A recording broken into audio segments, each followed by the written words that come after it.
നമ്മളിങ്ങനെ ഒരു കൂടിച്ചേരൽ നടത്തിയിരിക്കുന്നത്. നമുക്കെല്ലാവർക്കും അറിയാം, പയ്യോളിയെ സംബന്ധിച്ചിടത്തോളം സിന്തറ്റിക് ലഹരി എന്നുള്ളത് ഇന്ന് വളരെ ഭയാനകമായി നമ്മുടെ മുന്നിൽ നിൽക്കുന്ന ഒരു വസ്തുതയാണ്. നമ്മുടെ നാട്ടിലുള്ള സഹോദരങ്ങളെ ആകെ ഗ്രസിച്ചുകൊണ്ടിരിക്കുന്ന ഒരു ഭീകരമായ വിപത്തായി ഇന്ന് മാറിക്കൊണ്ടിരിക്കുന്ന, പയ്യോളിയെ തന്നെ സംബന്ധിച്ചിടത്തോളം അപമാനകരമായിരിക്കുന്ന, ജില്ലയിലെ തന്നെ ഏറ്റവും പ്രധാനപ്പെട്ട ഒരു ഹബ്ബായി പയ്യോളി മാറിക്കൊണ്ടിരിക്കുകയാണ്. ആ ഒരു സാഹചര്യത്തിലാണ് മുഴുവൻ ജനങ്ങളുടെയും ആഭിമുഖ്യത്തിൽ ഒരു കൂട്ടായ്മ രൂപപ്പെടണം എന്ന ഒരു ആഗ്രഹത്തെ മുൻനിർത്തിയാണ് ഇത്തരത്തിൽ ഒരു കൺവെൻഷൻ വിളിച്ചു ചേർത്തിരിക്കുന്നത്. ഇതിനകത്ത് നമ്മളെ കൊണ്ടാവുന്ന വിധത്തിൽ എല്ലാ ആളുകളെയും അറിയിച്ചുകൊണ്ടുള്ള ഒരു കൺവെൻഷനാണ് ഇന്നിവിടെ വിളിച്ചു ചേർത്തത്. നമ്മൾ കുറഞ്ഞ ദിവസം കൊണ്ടാണ് ഇത്തരത്തിലൊരു പരിപാടിക്ക് വേണ്ടിയുള്ള ആസൂത്രണം നടത്തിയത്. അതിന് വിപുലമായ രീതിയിലുള്ള പ്രചരണങ്ങൾ നടത്തിയിട്ടുണ്ട്. പലപ്പോഴും നമുക്ക് തോന്നിയൊരു സംഗതി എന്താണെന്ന്, നമ്മളെ സംബന്ധിച്ചിടത്തോളം നമ്മളെ ഈ വളരെ കുറഞ്ഞ ആളുകളാണ് ഈ കൂട്ടായ്മയ്ക്കകത്ത് ഉണ്ടായിരുന്നത്. അപ്പോൾ പലപ്പോഴും ഒരുതരം ഒരു മരവിപ്പ് ബാധിച്ച ഒരു ആളുകളായിട്ട് നമ്മൾ മാറിക്കഴിഞ്ഞിട്ടുണ്ട് ഈ ഒരു വിഷയത്തിൽ. ഇതിന്റെ അപകടം വേണ്ടത്ര നമ്മൾ ഉൾക്കൊണ്ടിട്ടില്ല എന്നുള്ളതാണ് അതിൻ്റെ ഒരു വസ്തുത. അപ്പോൾ ആ ഒരു കാര്യത്തിൽ നമ്മൾ ഒരു ഉണർന്നിടിക്കേണ്ട ഒരവസ്ഥയാണ് ഇപ്പം നമ്മളെ സംബന്ധിച്ചിടത്തോളം അനിവാര്യമായി തീർന്നിരിക്കുന്നത്. എങ്ങനെയാണ്, അത് എത്രത്തോളം അപകടകരമാണ്, അതിനെ എങ്ങനെ പിടിച്ചു കെട്ടാം, ഇത് ആലോചിക്കാനുള്ള ഒരു ജനാനുഭൂതി നടത്താനാണ് നമ്മൾ വിചാരിച്ചത്. അതിലേക്ക് നമുക്ക് വരാം. ഏതായാലും ഔപചാരികമായി ഈ ചടങ്ങ് ഉദ്ഘാടനം ചെയ്യാൻ നമ്മുടെ മുഖ്യ അതിഥി കൂടിയായ, നമ്മുടെ നഗരസഭാ ചെയർമാൻ കൂടിയായ ബഹുമാനപ്പെട്ട വി.കെ. അബ്ദുറഹ്മാൻ അവരുടെ ഞാൻ ക്ഷണിക്കുകയാണ്. കൂടിയിരിക്കുന്ന ബഹുമാനപ്പെട്ട സഹോദരി സഹോദരന്മാരെ,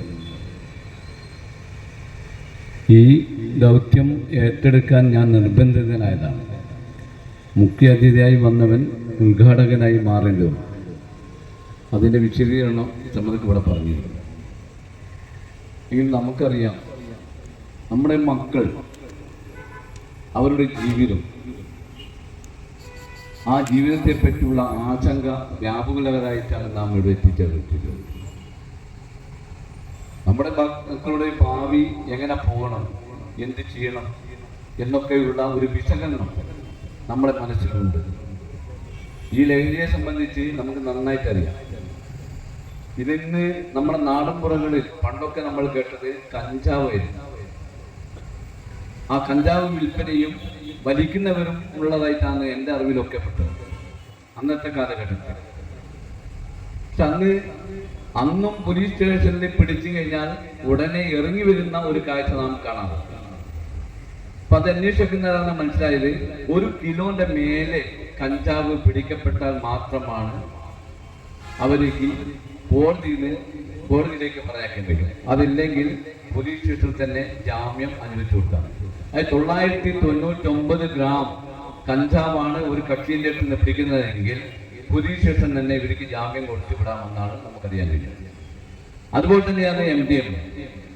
5 MD ഗ്രാം ഉണ്ടെങ്കിൽ മാത്രമേ കേസെടുക്കാൻ കഴിയുള്ളൂ.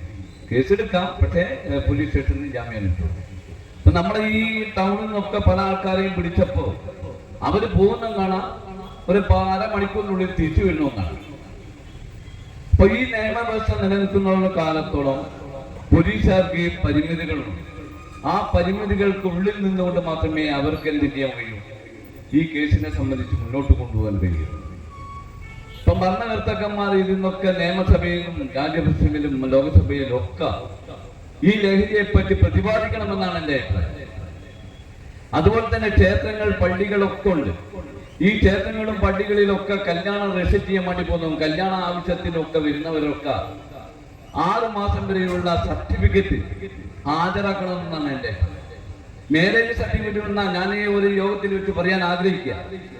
മാരേജ് സർട്ടിഫിക്കറ്റ് കല്യാണം കഴിഞ്ഞ് വരുന്ന ആൾക്കാർക്ക് 6 മാസത്തെ അവരുടെ ശരീരത്തിൽ ലഹരി പദാർത്ഥങ്ങൾ ഉപയോഗിച്ചിട്ടില്ല എന്നുള്ള ഗുഡ് സർട്ടിഫിക്കറ്റ് ഹാജരാക്കിയാൽ മാത്രമേ കൊടുക്കാവൂ എന്നുള്ള ഒരു നിബന്ധന മുനിസിപ്പാലിറ്റികളും പഞ്ചായത്തുകളും അതുപോലെ ക്ഷേത്ര കമ്മിറ്റിക്കാരും മഹല്ല് കമ്മിറ്റിക്കാരും ഒക്കെ ഈ തീരുമാനമായിട്ട് മുന്നോട്ട് പോകണമെന്ന് എൻ്റെ അഭിപ്രായം. ഒരു പരിധി വരെ ഇപ്പം ഗൾഫിലേക്ക് പോകുന്നവർക്ക് ഈ ടെസ്റ്റ് അനിവാര്യമായി കിടക്കുക. അവരുപയോഗിച്ച ലഹരി ഉപയോഗിച്ചിട്ടുണ്ടെങ്കിൽ 6 മാസം വരെയുള്ള ഇതിന്റെ അംശങ്ങൾ സ്വന്തം ശരീരത്തിൽ ഉണ്ടാവുമെന്നാണ് ഈ ടെസ്റ്റിൽ കൂടി മനസ്സിലാക്കാൻ കഴിയുക. എങ്കിൽ അവർക്ക് ഗൾഫിലേക്ക് പോകാൻ കഴിയില്ല, വിദേശത്തേക്ക് പോകാൻ കഴിയില്ല. അങ്ങനത്തെയുള്ള നിയമ സംവിധാനം ഉണ്ടാക്കിയെടുക്കണം. ഇപ്പൊ ഞങ്ങൾക്കറിയാം, ഈ സമൂഹത്തിന് പല മേഖലകളിലും പല സ്ഥലങ്ങളിലും ശരിക്കും എല്ലാവർക്കും അറിയുന്ന ആൾക്കാർ അവിടെ കൂടിയിരിക്കും. 12 മണിയും 1 മണിയും 2 മണിയായിട്ട് പോലും നമ്മുടെ വീടുകളിൽ അടങ്ങിയിരിക്കില്ല, നമ്മുടെ വീടുകളിൽ എത്താറില്ല. അതെന്താ നാം രക്ഷിതാക്കൾ അന്വേഷിക്കാറുണ്ട്, അന്വേഷിച്ചിരിക്കണം. അവരെവിടെ പോകുന്നു, എന്ത് ചെയ്യുന്നു, നമ്മളത് നോക്കാറില്ല. കാരണം നമ്മൾ തന്നെ ടിവിയുടെ മുന്നിലോ അല്ലെങ്കിൽ മറ്റുള്ള കാര്യത്തിന് മുന്നിലായിരിക്കും നമ്മൾ ഇരിക്കാറ്. മക്കൾ വരുന്നു, ഭക്ഷണം കഴിക്കുന്നു, കിടന്നുറങ്ങുന്നു, വാതിൽ തുറന്നു കൊടുക്കുന്നു, അവര് കയറി വീഴുന്നു, ഭക്ഷണം കഴിക്കുന്നു, കിടന്നുറങ്ങുന്നു. ഒരു ലിങ്കില്ല. പണ്ട് കാലത്ത് അങ്ങനെ അല്ലായിരുന്നു. നമ്മുടെ കുടുംബം കുറച്ചു സമയങ്ങൾ വൈകിക്കഴിഞ്ഞാൽ നമ്മൾ ചോദ്യം ചെയ്യും.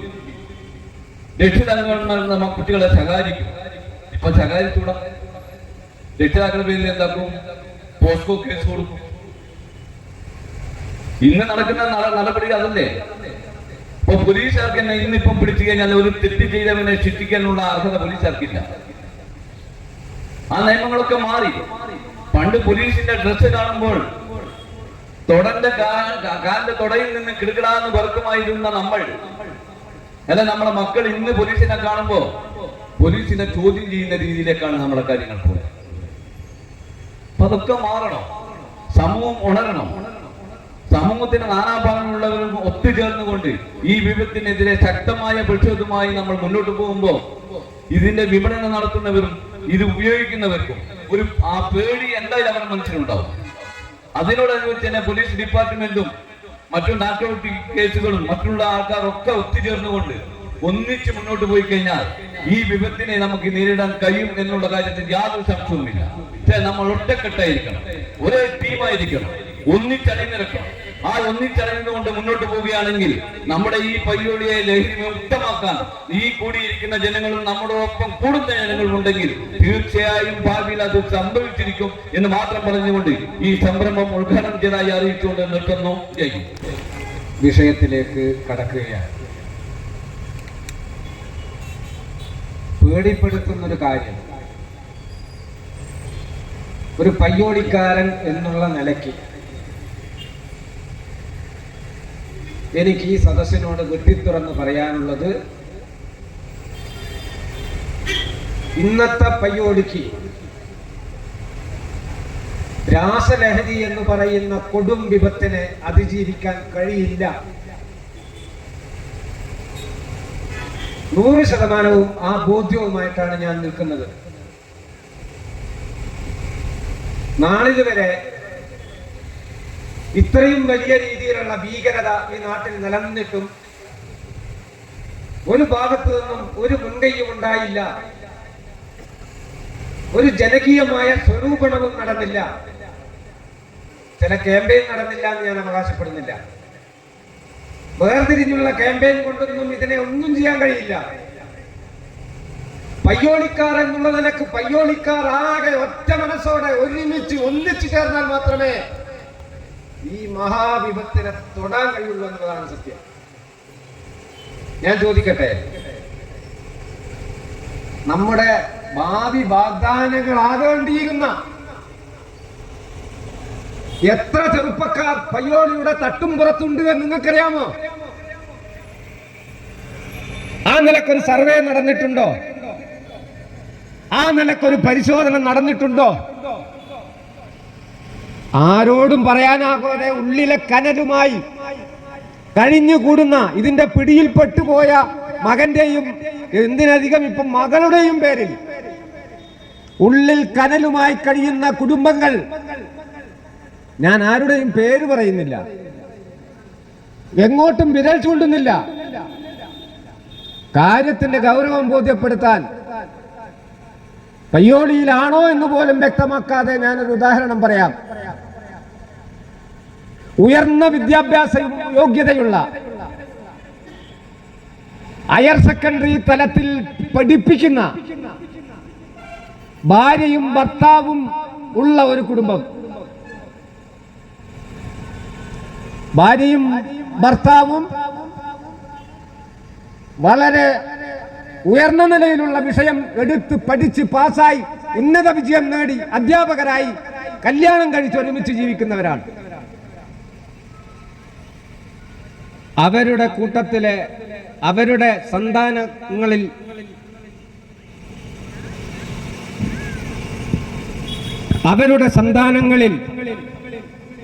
ഒരാൺകുട്ടി, ആ ആൺകുട്ടി ഇന്ന് തട്ടുംപുറത്താണ്. ആ ജന്മത്തെ കാർന്നു തകർത്തിരിക്കുന്നു ഈ MDMA എന്ന് പറയുന്ന മാരക സാധനം. ആ മാരക സാധനത്തിന്റെ പിടിയിൽപ്പെട്ട എത്ര പേർ, സ്വന്തം വീട്ടിലാരൊക്കെ പിടിപെട്ടു എന്നുള്ളത് തീർത്തു പറയാൻ കഴിയുന്ന എത്ര രക്ഷിതാക്കളുണ്ട്? അത്ര ഭീകരമായിട്ടാണ് ഇതിന്റെ നെറ്റ്വർക്ക്. ഇപ്പോ ഏറ്റവും അവസാനം അവരുടെ ടെർമിനോളജിയിൽ വന്നൊരു മാറ്റത്തെ കുറിച്ച് കേട്ടത്, കുറച്ചു മുമ്പ് വരെ അവർ ചെയ്തിരുന്നത് ഈ രാസലഹരി സൗജന്യമായി വിദ്യാർത്ഥിക്കും വിദ്യാർത്ഥിനിക്കും കൊടുക്കും. 2 or 3 പ്രാവശ്യം ഇത് കിട്ടിക്കഴിഞ്ഞാൽ, ഇത് ഉപയോഗിച്ചു കഴിഞ്ഞാൽ ആ വിദ്യാർത്ഥി, ആ കുട്ടി ഇതിന്റെ അഡിക്റ്റായി. ഇന്നത്തെ കാലത്ത് വലിയവരെക്കാളും കയ്യിൽ കാശുള്ളത് കുട്ടികൾക്കാണ്. രക്ഷിതാക്കൾ ഓർമ്മിക്കേണ്ടതാണ്, കൈ നിറയെ പണയമുള്ള കുട്ടികളാണെന്ന്. പഴയ കാലത്താണ് അച്ഛനമ്മമാർക്ക് പോലും കാശില്ലാത്ത കാലം. ഇന്ന് കുട്ടികളുടെ കയ്യിൽ ഇഷ്ടം പോലെ കാശുണ്ട്.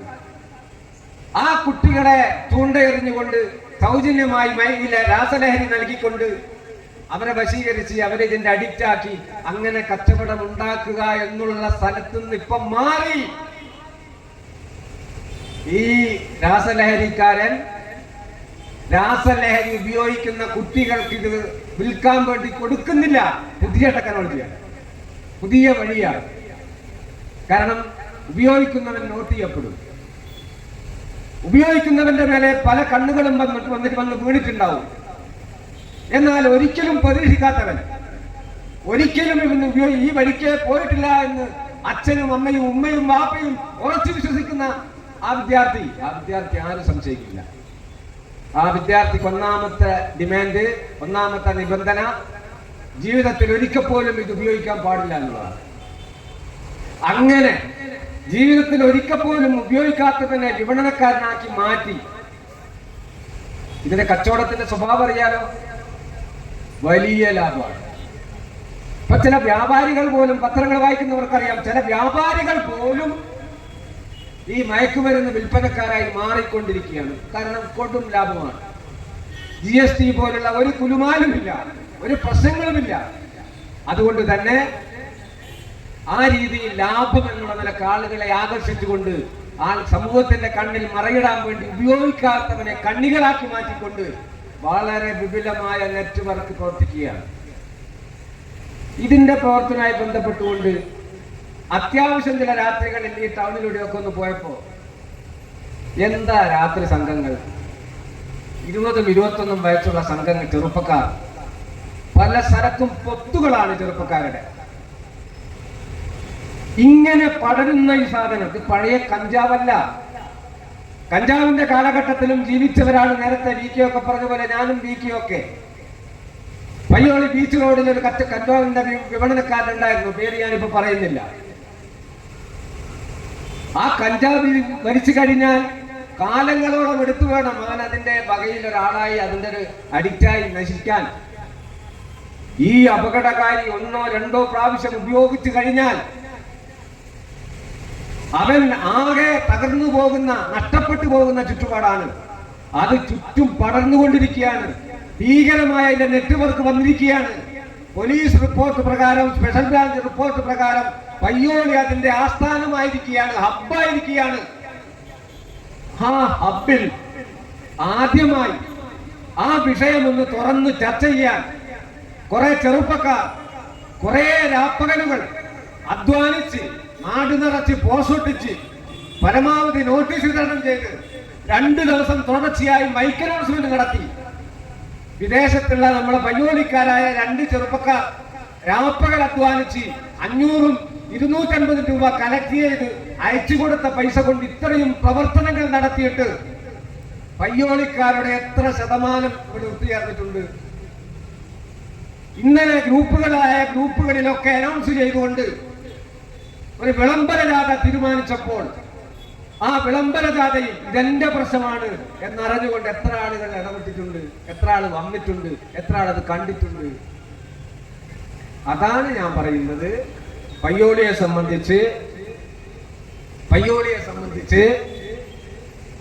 ഈ കാര്യത്തിൽ നമ്മൾ ഉണരുന്നില്ലെങ്കിൽ പോലീസിന്റെ ഗംഭീര നോക്കുണ്ട്.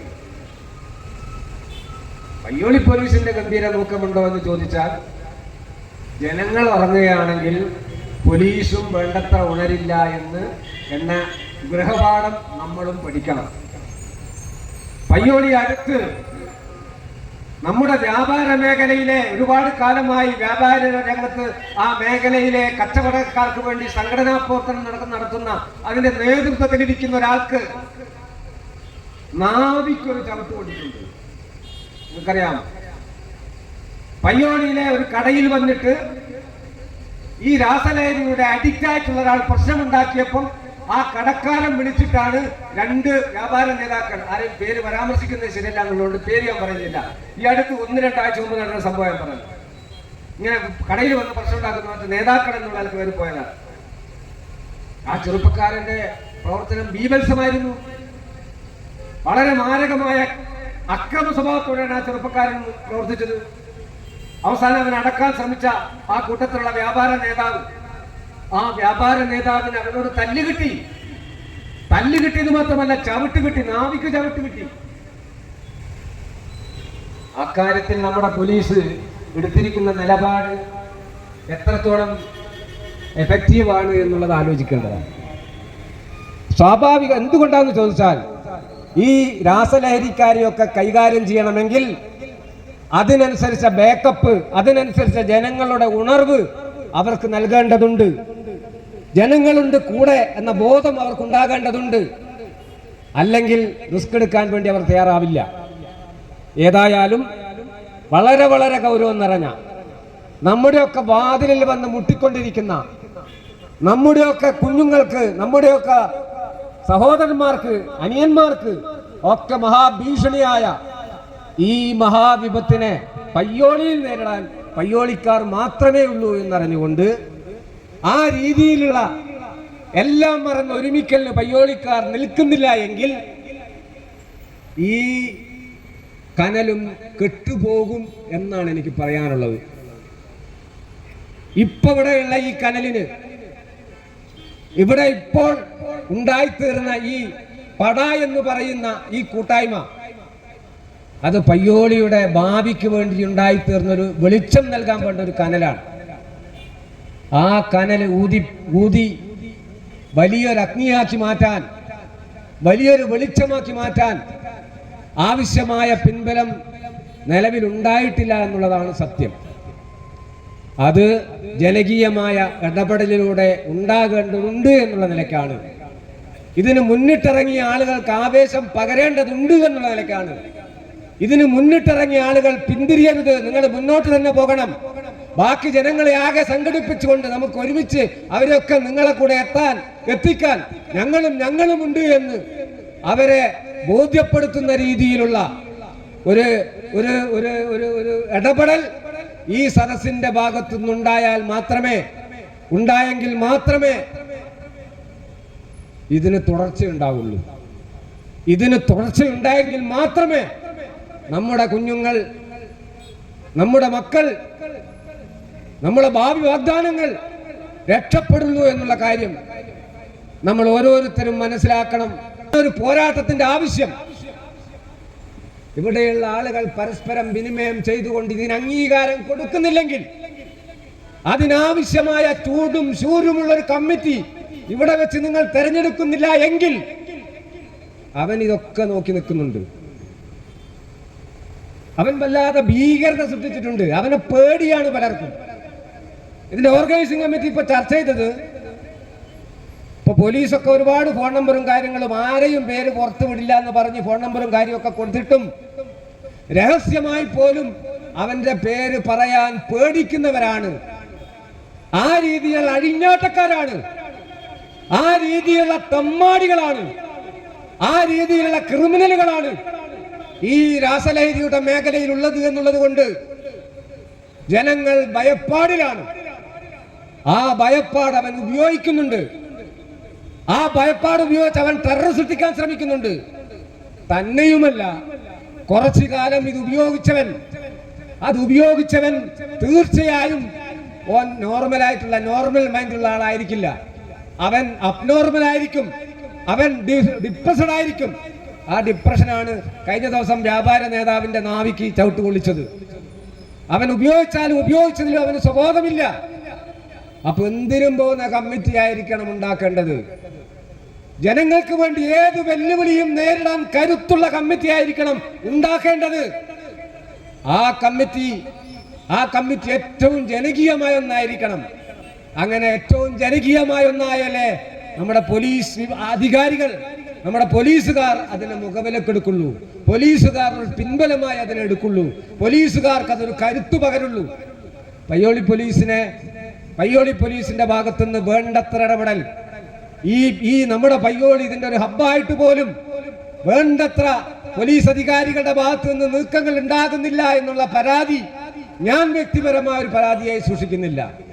കാരണം നിസ്സംഗരായ ജനങ്ങൾ, ഒന്നിലും താല്പര്യമില്ലാത്ത ജനങ്ങൾ, ഇത്തരം കാര്യങ്ങളിൽ ജാഗ്രത പുലർത്താത്ത ജനങ്ങളുടെ ഇടയിൽ എന്തെങ്കിലും പ്രശ്നത്തിൽപ്പെട്ട് വയ്യാവേലിയായാൽ ആ വയ്യാവേലി സ്വന്തം കുടുംബത്തെ ബാധിക്കുമെന്നുള്ള ആത്മവിശ്വാസക്കുറവ് പോലീസിനും ഉണ്ടാകും. അതില്ലാതെ പോകണമെങ്കിൽ ഉണർന്നെണീറ്റ ജനങ്ങളും എന്തിനും തയ്യാറാകുന്ന ചെറുപ്പക്കാരുടെ സംഘവും കാവൽ സംഘവും ഇവിടെ രൂപപ്പെടേണ്ടതുണ്ട്. മറുഭാഗത്തുള്ളത് പ്രാന്തന്മാരാണ്, അക്രമികളാണ്, ക്രിമിനലുകളാണ്, എന്തിനും മടിക്കാത്തവരാണ്. പക്ഷേ ഇന്ന് ഭരണകൂടത്തിന്റെ ഭാഗത്ത് നിന്ന് ഒരുപാട് സൗകര്യങ്ങളുണ്ട്, ഭരണകൂടത്തിന്റെ ഭാഗത്ത് ഒരുപാട് സപ്പോർട്ടുകളുണ്ട്. പക്ഷെ ആ സപ്പോർട്ടുകൾ പ്രായോഗികമാകണമെങ്കിൽ ആ സപ്പോർട്ടുകൾ റിസീവ് ചെയ്യുന്ന സംവിധാനം വേണം. പോലീസ് ഒറ്റക്ക് വന്ന് നാടൊട്ടാകെ പരതി പിടിച്ചൊന്നും ചെയ്യാൻ കഴിയില്ല. ആ സപ്പോർട്ട് റിസീവ് ചെയ്യാൻ, ആ സപ്പോർട്ട് ഏറ്റുവാങ്ങാൻ ജനങ്ങളുടെ ഒരു കൂട്ടായ്മ, ജനങ്ങളുടെ ഒരു വലിയ സംഘം ഉണ്ടായെങ്കിൽ മാത്രമേ പോലീസ് ഉണരുള്ളൂ, അധികാരികൾ ഉണരുള്ളൂ. അതിനനുസരിച്ചാണ് മയക്കുമരുന്ന് സംഘം പേടിക്കുള്ളൂ. ആ രീതിയിലുള്ള ഉണർവിലേക്ക് ഇന്നത്തെ യോഗത്തെ നിങ്ങൾ മാറ്റുന്നുണ്ടോ? ആ രീതിയിലുള്ള ശക്തമായ ഒരു കമ്മിറ്റി നിങ്ങൾ ഉണ്ടാക്കുന്നുണ്ടോ? നമ്മുടെ കുഞ്ഞുങ്ങളെ കൊത്തിവിഴുങ്ങാൻ വരുന്ന ഈ കാപാലിക സംഘത്തോട് അരുതെന്ന് പറയാൻ, അവനെ പിടിച്ചു കെട്ടാൻ വലിയൊരു കൂട്ടായ്മ ഇന്ന് നിങ്ങളിവിടെ വെച്ച് ആരെ വേണേലും തിരഞ്ഞെടുത്തോ. ഇതൊരു അസാധാരണ രീതിയിലാണ് ഈ കാര്യം നമ്മൾ തീരുമാനിച്ചിട്ടുള്ളത്. ആരെ വേണമെങ്കിലും തിരഞ്ഞെടുത്തോ, തെരഞ്ഞെടുക്കപ്പെടുന്നവൻ അത് ഏറ്റെടുത്ത് മുന്നോട്ട് പോകണം. ഇപ്പൊ നമ്മുടെ അനൗൺസ്മെന്റിൽ നിങ്ങൾ കേട്ടല്ലോ, നിങ്ങളോട് എന്താ നിങ്ങളോട് പറഞ്ഞത് നെഞ്ചു വിരിച്ച് കടന്നു വരാനാണ്. മയക്കുമരുന്ന് ഭീഷണി അത്ര കടുത്തതാണ്, മയക്കുമരുന്ന് ഭീഷണി അത്ര കടുത്തതാണ്, അവനുയർന്ന വെല്ലുവിളി അത്ര കടുത്തതാണ്. മയക്കുമരുന്ന് വ്യാപാരത്തിന്റെ മേഖല അത്ര ലാഭം കുമിയുന്നതാണ്, അത്ര അഡിക്ഷൻ ഉണ്ടാക്കുന്നതാണ്, അത്ര അരാജകത്വം ഉണ്ടാക്കുന്നതാണ്. ഞാൻ പേര് പറയുന്നില്ല. ഇന്നലെ ഒരു വക്കീൽ സുഹൃത്ത്, പയ്യോളിയിലെ ഒരു വക്കീൽ സുഹൃത്ത് വളരെ വിശദമായി എന്നോട് ഇതിന്റെ കാര്യം പറയുകയുണ്ടായി. അദ്ദേഹം ഇതിന്റെ ഇതിന്റെയുമായി ബന്ധപ്പെട്ട കേസുകളും കൈകാര്യം ചെയ്യുന്നു. അദ്ദേഹം പറഞ്ഞ വളരെ അപകടകരമായ ഒരു കാര്യമുണ്ട്. ഞാൻ ഈ കുടുംബത്തിലെ പേരൻസിനോട്, ഈ സദസ്സിലെ പേരൻസിനോട്, രക്ഷിതാക്കളോട് പറയുകയാണ്, നിങ്ങൾ അറിയേണ്ടതുണ്ട്, ഈ അഡിക്ഷൻ, ഈ സിന്തറ്റിക് ലഹരി എന്ന് പറയുന്നത് അങ്ങേയറ്റം സെക്സിനെ കൂടി ബേസ് ചെയ്യുന്നതാണ്. വലിയ രീതിയിലുള്ള ലൈംഗിക അരാജകത്വം സൃഷ്ടിക്കാനും കൂടി ഈ സാധനം പ്രേരണ നൽകുന്നുണ്ട് എന്നറിയുക. എന്താ പറയാ, കരിമൂർഖനെ തല്ലിക്കൊന്ന് ചുട്ടുകളയണമെന്ന് പറയുന്നില്ലേ, അതേ വികാരത്തോടെ പയ്യോളിക്കാർ ഒന്നടങ്കം ഇടപെടണം, ഇറങ്ങണം. ഭരണർ നിങ്ങൾ ഓരോരുത്തരെ കൊള്ളയും വരും. അതിനുശേഷം, അതിനു മുമ്പ് നമ്മുടെ എസ് പിയെ പ്രതിനിധീകരിച്ചുകൊണ്ട് ഇവിടെ എത്തിയ പോലീസ് ഇൻസ്പെക്ടർ സുനിൽകുമാർ കുറച്ച് കാര്യങ്ങൾ നമ്മൾ പറയും. അത് കഴിഞ്ഞാൽ ടർണർ നിങ്ങളെ കൊള്ള വരും. നിങ്ങളാണ് ഈ മൂവ്മെന്റ് തുടരണോ വേണ്ടിയോ തീരുമാനിക്കുന്നത്. ആരും പൊയ്ക്കളയരുത്. പോയാൽ ഈ മൂവ്മെന്റ് ഉണ്ടാവില്ല. ഉണ്ടായില്ലെങ്കിൽ നാളത്തെ ഭാവി തലമുറയുടെ, പയ്യോളിയുടെ ഭാവി തലമുറയുടെ ഭാവി ഇതേപോലുള്ള ആപത്തിന്റെ ശക്തികൾ കാർന്നൊടുക്കുമെന്ന് മാത്രം മുന്നറിയിപ്പായി പറഞ്ഞുകൊണ്ട് ഞാൻ സുനിൽകുമാർ സബ് ഇൻസ്പെക്ടറെ സംസാരിക്കാനായി ക്ഷണിക്കുക. ഇത് ഏത് വീട്ടിലും എവിടെയും എപ്പോഴും വരാം, ഏത് സാഹചര്യത്തിലും വരാം. നമ്മൾ അത്ര ഒന്നുമില്ല, അത്ര സേഫ് അല്ല. അപ്പൊ അങ്ങനെയുള്ള ഇടത്തിൽ നമ്മൾ അത്തരം തെറ്റുകൾ കണ്ടാൽ തിരിച്ച് പറയുവാനും അവരെ നയിക്കുവാനും അവരെ തിരുത്തുവാനും കഴിയുന്ന രീതിയിലേക്ക് ഒരു നല്ല ചിന്തകൾ നമ്മളിൽ ഉണ്ടാകണം എന്നുള്ളതാണ് ഈ നേരത്തെയുള്ള കയ്യടിയിലൂടെ ഞാൻ നിങ്ങളോട് പറയുന്നത്. അപ്പാട് പകർന്നു പോകരുത്, എൻ്റെ മോൻ ഇങ്ങനെ ആയിപ്പോയി, ഞാനിത് ആരോടും പറയില്ല, എനിക്ക് വല്ലാത്ത വിഷമമായി, എനിക്ക് എൻ്റെ കുടുംബത്തെ പറയിപ്പിച്ചു, ഇല്ലേ? ഇങ്ങനെയൊക്കെ ഉണ്ടാവുക. ഇത് സ്വകാര്യമാക്കി വെക്കും നമ്മൾ, അച്ഛനും അമ്മയും സ്വകാര്യമാക്കി വെക്കുമ്പോൾ ഇത് അറിയാതെ ഇങ്ങനെ പുകഞ്ഞ് വലിയൊരു വിഷയമായിട്ട് മാറും. അപ്പം ഇത്തരം പുകച്ചിലുകളൊക്കെ ഒന്നും ഇല്ലാതെ, അഥവാ അങ്ങനെ ഒരു തെറ്റിലേക്ക് നമ്മുടെ മക്കൾ ആരെങ്കിലും പോയിട്ടുണ്ടെങ്കിൽ അടുത്ത ആളോട് ഷെയർ ചെയ്തുകൊണ്ട് ഇതിനുള്ള പരിഹാരങ്ങൾ ഉണ്ടാക്കുക എന്നുള്ളതാണ് ഏറ്റവും അനിവാര്യം. ശരിക്കും ഇതിൻ്റെ പ്രശ്നം എന്താ? എന്തുകൊണ്ടാണ് നമ്മളിങ്ങനെ വല്ലാതെ ഈ ഒരു പല മദ്യം അല്ലെങ്കിൽ മറ്റു രീതിയിലൊക്കെ പോകുന്നത്? എന്തുകൊണ്ടാണ്? കുട്ടികളൊന്നും നമ്മൾ പറഞ്ഞാൽ കേൾക്കാത്ത എന്തുകൊണ്ടാ? ശ്രദ്ധിച്ചിട്ടുണ്ടോ? എന്തുകൊണ്ടാ ഒരാൾക്കും അടങ്ങാണ്ട് പോകുന്നത്? എന്തുകൊണ്ടായിരിക്കും? നമ്മൾ ടെൻഷൻ ഫ്രീ ആവണ്ടേ? നമ്മൾ ഫുൾ ടെൻഷനിലല്ലേ? ഇവിടെ ഇരിക്കുന്നതിനാ ടെൻഷനിലല്ലേ? ഇന്ന് കല്യാണത്തിന് കവർ കൊടുക്കേണ്ട വിചാരിച്ചിട്ടൊക്കെ അല്ലേ ഇപ്പൊ നിൽക്കുന്നത്? ഇല്ലേ? ഫുൾ ടെൻഷനാണ്. നമ്മൾ മലയാളികൾ ഇങ്ങനെ ടെൻഷൻ അടിച്ച് ജീവിതത്തിൽ ഈ ടെൻഷൻ എവിടെ കൊടുക്കും? വീട്ടിൽ കൊടുക്കും. വീട്ടിൽ ഭാര്യയും ഭർത്താവും തമ്മിൽ പ്രശ്നമാവും.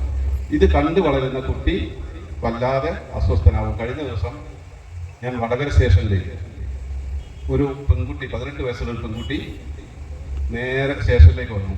SIന്റെ റൂമിൽ കയറി, സാർ എനിക്കൊരു പരാതി ഉണ്ടെന്ന് പറഞ്ഞു. പരാതി ഉണ്ട് എന്ന് പറഞ്ഞപ്പോൾ എന്താ കാര്യം എന്നൊക്കെ ചോദിച്ചു. അപ്പം പറഞ്ഞു, എനിക്ക് സാർ 18 വയസ്സായി, എനിക്ക് എൻ്റെ അച്ഛനെയും അമ്മയെയും ഉപേക്ഷിക്കണം. 18 വയസ്സുള്ള പെൺകുട്ടിയാണ്, എനിക്ക് വേണ്ട അവരെ. അപ്പം SI ബേജാറായി. എന്താ കാര്യം എന്നൊക്കെ ചോദിച്ച് കാര്യങ്ങളൊക്കെ ചോദിച്ചപ്പോൾ ഈ 18 കൊല്ലമായി ഈ അച്ഛനും അമ്മയും നിരന്തരമായി അടിയുണ്ടാക്കുക, പ്രശ്നങ്ങൾ നിരന്തരമായി പല ഘട്ടങ്ങളിലും ഈ കുട്ടി നടുക്ക് വീഴും. അതിനെന്നും മൈൻഡ് ചെയ്യാണ്ട് ഇവരടിക്കും, പ്രശ്നങ്ങളാവും. അവസാനം 18 വയസ്സ് പൂർത്തിയായപ്പോൾ ഈ പെൺകുട്ടി എനിക്ക് ഇവരെ വേണ്ട എന്ന് പറഞ്ഞ് ഒരു കടലാസുമായിട്ട് സ്റ്റേഷനിലേക്ക് വരുന്ന ഒരവസ്ഥയുണ്ട്. ഇത് നമ്മൾ തിരിച്ചറിയണം, നമ്മൾ രക്ഷിതാക്കൾ തിരിച്ചറിയണം. എൻ്റെ കൂടെ സഹപ്രവർത്തകയായ ഒരു വനിതാ പോലീസിൻ്റെയും ഒരു ഭർത്താവും ഒരു പോലീസുകാരനാണ്. അവർ ഒരു സ്കൂളിൽ പഠിക്കുക കുട്ടി, 3ാം ക്ലാസ്സിൽ പഠിക്കുന്ന കുട്ടിയോട് ടീച്ചർ പറഞ്ഞു, നിങ്ങൾക്ക് ആരാകണം എന്ന് ചോദിക്കൂലേ എല്ലാ കുട്ടികളോടും. അപ്പം ഓരോ കുട്ടികൾ കളക്ടറാവണം, അധ്യാപകനാവണം, അങ്ങനെ ഓരോ കാര്യങ്ങളും എഴുതി. ഈ പോലീസ് ദമ്പതികളുടെ കുട്ടി എഴുതിയ ആൻസർ കണ്ട് ടീച്ചറാകെ ബേജാറായി. ക്ലാസ് ടീച്ചർ വേഗം തന്നെ HMനോട് പോയി പറഞ്ഞു, ഇത് ഭയങ്കര അപകടമാണ്, ഇത് ടീച്ചർ അവരെ വിളിപ്പിക്കണം എന്ന് പറഞ്ഞു. എനിക്ക് തോന്നുന്നു ഒരു 6 മാസമായിട്ടില്ല സംഭവം. അങ്ങനെ ടീച്ചർ HM പറഞ്ഞു, നോക്കി പേപ്പർ നോക്കുമ്പോൾ HM ടെൻഷൻ അടിച്ചു. അപ്പം നേരെ ഈ വനിതാ പോലീസിനെ വിളിച്ചു, നിങ്ങൾ ഉടനെ ഇവിടെ എത്തണം എന്ന് പറഞ്ഞു. ഭർത്താവ് വേറെ പോലീസുകാരനാണ്, അയാളോടും വരണമെന്ന് പറഞ്ഞു. ഇന്നേക്ക് 4 മണിക്ക് സ്കൂളിലെത്താൻ പറഞ്ഞു. അങ്ങനെ അന്ന് 4 മണിക്ക് രണ്ടുപേരും ഡ്യൂട്ടിയൊക്കെ മാറ്റിവെച്ച് സ്കൂളിലെത്തിയപ്പോൾ ടീച്ചർ ആൻസർ ഷീറ്റ്, അതായത് ആരാകണം എന്ന് ചോദിച്ച ഈ ഉത്തരം കാണിച്ചു കൊടുത്തു. എന്തായിരിക്കും നിങ്ങൾക്ക് ഊഹിക്കാൻ പറ്റുമോ? എനിക്ക് കള്ളനാകണമെന്നായി കുട്ടി എഴുതി. ഡോക്ടറാവണം, എഞ്ചിനീയർ ആവണം, ഇതൊക്കെ പലരും എഴുതിയിട്ടുണ്ടെങ്കിലും ഈ 2 പോലീസുകാരുടെയും മകൾ കുട്ടി എനിക്ക് കള്ളനാകണം എഴുതിയതിൻ്റെ പൊള്ളലിൽ നിന്നും ആ യാഥാർത്ഥ്യം ചോദിച്ചപ്പോൾ കുട്ടി പറഞ്ഞു, അച്ഛനും അമ്മയും പോലീസാണ്, പലപ്പോഴും TV-യിലൊക്കെ കള്ളന്മാരെ പിടിച്ചു കൊണ്ടുപോകുന്നത് പോലീസാണ്, എനിക്ക് അച്ഛനും അമ്മേനെയും എപ്പോഴും കിട്ടണമെങ്കിൽ കള്ളനായാൽ മതിയാകൂ എന്ന് നിങ്ങൾ അതിൻ്റെ ഒരു ഗൗരവം നിങ്ങൾ ആലോചിച്ചു നോക്കൂ. നമ്മളിത് മറന്നു പോവുകയാണ്. ഇത്തരം ഒരു ചേർത്ത് നിർത്തലുകൾ, അവർ നല്ല രക്ഷിതാക്കളാണ്, ഈ പോലീസ് ഉദ്യോഗസ്ഥരും ഭാര്യയും നല്ലോണം നോക്കുന്ന ആളുകളാണ്. പക്ഷെ അതിനപ്പുറത്തേക്ക് ഒരു ചേർത്ത് നിർത്തലുണ്ട്, ഒരു ചേർത്ത് നടക്കലുണ്ട്. അത് നമ്മൾ മറന്നു പോകരുത്. അത് ഇല്ലാത്തടത്താണ് ഇത്തരം പ്രശ്നങ്ങളൊക്കെ, ബന്ധങ്ങൾ കുറയുന്നിടത്താണ് ഇത്തരം പ്രശ്നങ്ങളൊക്കെ വരുന്നത്. എൻ്റെ മോൻ 3ാം ക്ലാസ്സിൽ പഠിക്കുമ്പോൾ ഇപ്പോൾ 6ാം ക്ലാസ്സിലായി. ഒരു ദിവസം ഞാൻ നേരത്തെ ഡ്യൂട്ടിയൊക്കെ കഴിഞ്ഞു നേരത്തെ വീട്ടിലെത്തി കിടക്കയിൽ ഇങ്ങനെ ഉരുണ്ട് കളിക്കുക ചെക്കൻ. അപ്പം ഞാനും പോയി ഉരുണ്ട്, രണ്ടാളും ഉരുണ്ട്. ചെക്കൻ്റെ തലയിൽ ഇങ്ങനെ പിടിച്ചിങ്ങനെ തടവി കൊടുത്ത് കുറേ നേരം. ഒരടുപ്പം വരും അല്ലേ, മക്കളിങ്ങനെ ചേർത്ത് നിർത്തുമ്പോൾ ഒരു അടുപ്പം ഉണ്ടാവില്ലേ? അങ്ങനെ അടുപ്പം വന്നു. നല്ല സ്നേഹത്തോടു കൂടി ഇങ്ങനെ ചേർത്ത് നിർത്തി സംസാരിക്കുമ്പോൾ ഞാൻ ചോദിച്ചു, സ്കൂളിൽ എന്തെല്ലാമാണ് വിശേഷം എന്ന് ചോദിച്ചു. എന്നോട് പറഞ്ഞു, അച്ഛാ എൻ്റെ ക്ലാസ്സിൽ 4 ആൾക്ക് സെറ്റായിട്ടുണ്ട്. സത്യസന്ധമായിട്ട് പറയാം, അന്ന് തടവിക്കില്ലെങ്കിൽ ഇന്ന് 6ാം ക്ലാസ്സിൽ ഒരാളെയും കൂട്ടി വന്നിട്ടുണ്ടാവും. നമ്മൾ പലപ്പോഴും ഈ ചേർത്ത് നിർത്തൽ നമ്മൾ മറന്നുപോയി, ചൊട്ടയിലെ ശീലം നമ്മൾ മറന്നുപോയി. അവസാന ഘട്ടത്തിൽ നമ്മളിങ്ങനെ തിരുത്താൻ വേണ്ടി നടക്കുമ്പോഴാണ് നമ്മുടെ ജീവിതം കഴിഞ്ഞു പോകുന്നതായിട്ട് നമ്മൾ മനസ്സിലാക്കുക.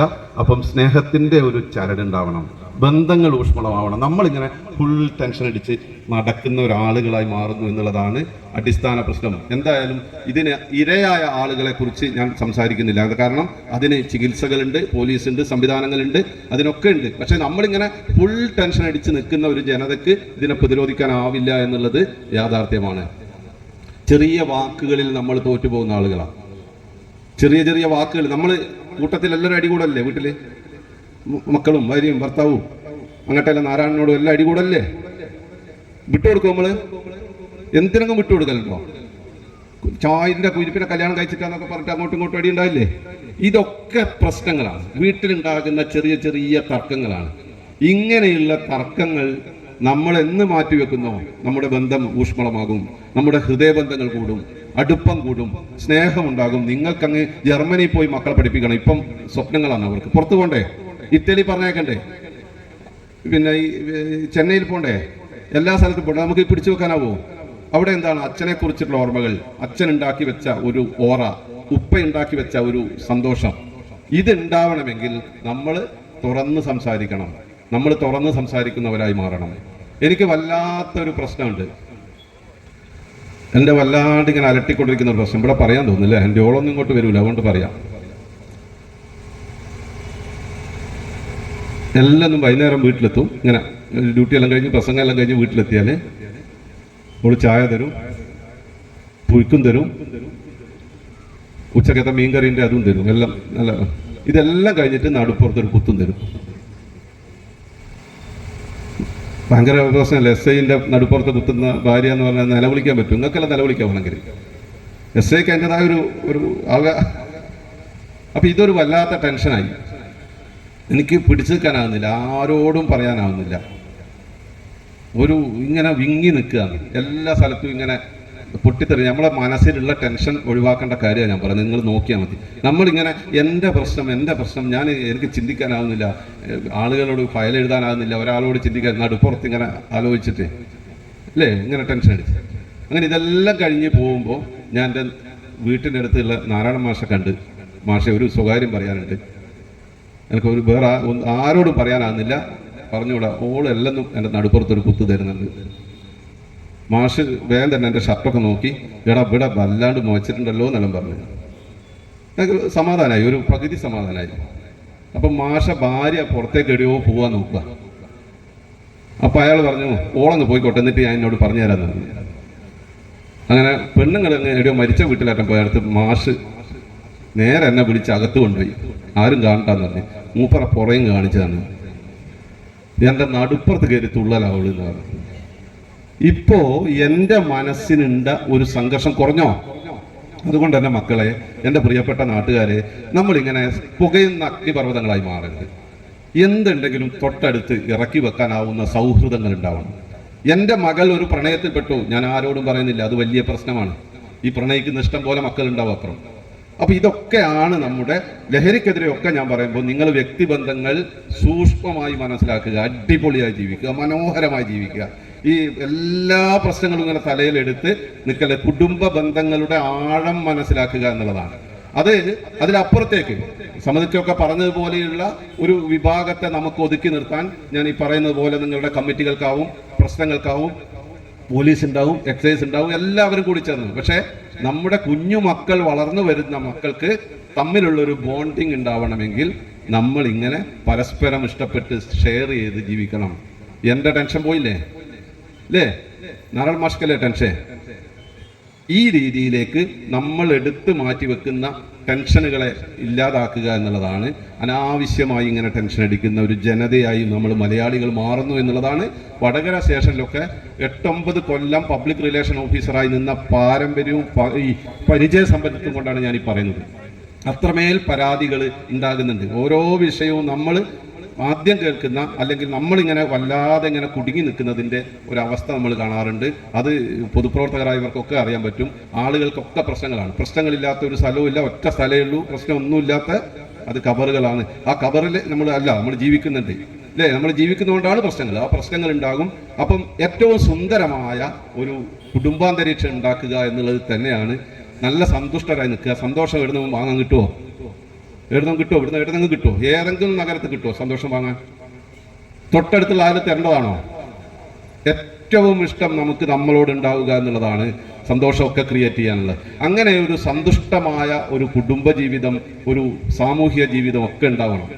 നമ്മൾ ഈ മരണ വീടുകളിലും കല്യാണ വീടുകളിലൊക്കെ കുട്ടികളൊക്കെ കൂട്ടി നടക്കണം. പോകാറുണ്ടോ നിങ്ങൾ? കുടുംബസമേതം പോകാറുണ്ടോ? അത്യാവശ്യം അടുത്ത ആളുകൾ പോകും അല്ലേ? അത് തന്നെ മൂത്ത മോള് പറയും, അച്ഛാ എനിക്ക് അറിയില്ല, എന്നെ ആർക്കും അറിയില്ല, ഞാൻ വരുന്നില്ല എന്ന് പറയും അല്ലേ? എന്നാൽ പിന്നെ ഞാൻ അവിടെ നിന്ന് അറിയും. സോയിലൊക്കെ വേണ്ട, അവിടെ നിൽക്കാനിരിക്കാനും സമ്മതിക്കില്ല, ഞാൻ അവിടെ നിന്ന് അറിയും അല്ലേ? അപ്പോൾ ഓളെന്ത് ചെയ്യും? എന്നാൽ പിന്നെ ഞാൻ വരുന്നില്ല എന്ന് പറയും. ഓളവിടെ ഉള്ള സമയത്ത് മൊബൈലിൽ നോക്കി കുത്തിരിക്കും. SP സാറുടെ അടുത്ത് നിൽക്കുമ്പം ഒരു സംഭവം കിട്ടുന്നൊരു അച്ഛനും അമ്മയും SP സാറെ കാണാൻ വന്നതാണ്. ഒരു മകളുള്ളത്, അവൾ പഠിക്കാൻ നല്ല മിടുക്കിയായിരുന്നു. ആ മിടുക്കിയായ പെൺകുട്ടിക്ക് താല്പര്യമുള്ള വിഷയം മലയാളം പഠിക്കാനായിരുന്നു. മലയാളം. അപ്പം അമ്മയുടെ നിർബന്ധത്തിന് അവളെ എഞ്ചിനീയറിങ്ങിന് ചേർത്തു. അവിടെ പോയി അവൾക്ക് സ്വസ്ഥതയില്ലാതായി. അങ്ങനെ അവിടുന്ന് ഏതോ ഒരു കുട്ടി കാണിച്ചു കൊടുത്ത വഴികളിലൂടെ പോയി ലഹരിക്കടിമയായി 22 വയസ്സുള്ള പെൺകുട്ടി ഇന്ന് സ്റ്റേഷനിൽ SP സാറ് നേരിട്ട് കാണാനും ഞങ്ങൾ എന്ത് ചെയ്യും എന്നുള്ള ഒരു വിലാപവുമായിട്ട് വരികയാണ്. അപ്പം നമ്മളെ ആത്മബന്ധം ഉണ്ടാവുക, പരസ്പരമുള്ള ചേർത്ത് നിർത്തൽ ഉണ്ടാവുക, തലോടൽ ഉണ്ടാവുക, എല്ലാ രീതിയിലും ഒരു അടുപ്പം ഉണ്ടാവുക. കാര്യത്തിൽ മാത്രം ഉറപ്പ് നൽകുക. നിങ്ങൾ ടെൻഷൻ ഫ്രീ ആയിട്ട് നല്ലൊരു കുടുംബാന്തരീക്ഷം ഉണ്ടാക്കുക. ഗൾഫിലുള്ള ഭർത്താവ് ഭാര്യനെ ചീത്ത പറയാണ്ടിരിക്കുക. എന്ത് കാര്യത്തിനും അത് ഇതെന്ന് പറഞ്ഞിട്ടുണ്ട്.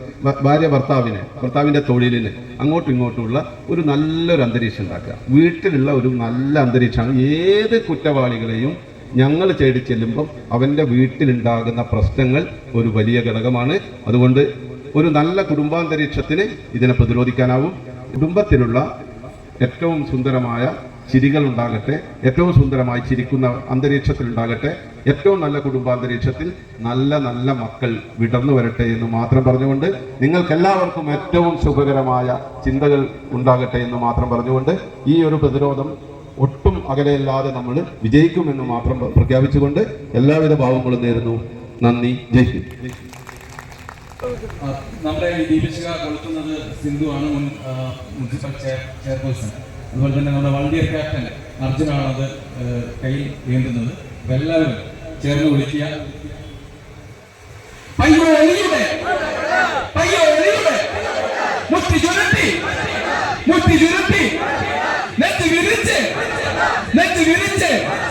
ഒറ്റക്കെട്ടായി ആവേശമായി പ്രതീക്ഷയായി പയ്യോളിയുടെ മുട്ടി ചുരുട്ടി നെറ്റ് വിരിച്ച് ഒറ്റക്കെട്ടായി ആവേശമായി പ്രതീക്ഷയായി പയ്യോളിയുടെ അതിനു മുകളിൽ പറക്കില്ല. ഞങ്ങൾ ജനങ്ങൾ പറയുന്നു, പയ്യോളിയിൽ രാസലഹരി വിളിക്കരുത്, പയ്യോളിക്കാർ രാസലഹരി വാങ്ങരുത്, രാസലഹരി സംഘങ്ങൾ പയ്യോളിയിൽ ഇറങ്ങി നടക്കരുത്. ഇത് ജനങ്ങളുടെ താക്കീതാണ്, ഇത് ജനങ്ങളുടെ മുന്നറിയിപ്പാണ്. നരകത്തിന്റെ സന്തതികളായ പാപത്തിന്റെ വ്യാപാരികളെ, ഈ നാടിന്റെ സന്തതി പരമ്പരകളെ നിങ്ങൾ തൊട്ടുപോകരുത്. അവർക്ക് നിങ്ങൾ രാസലഹരി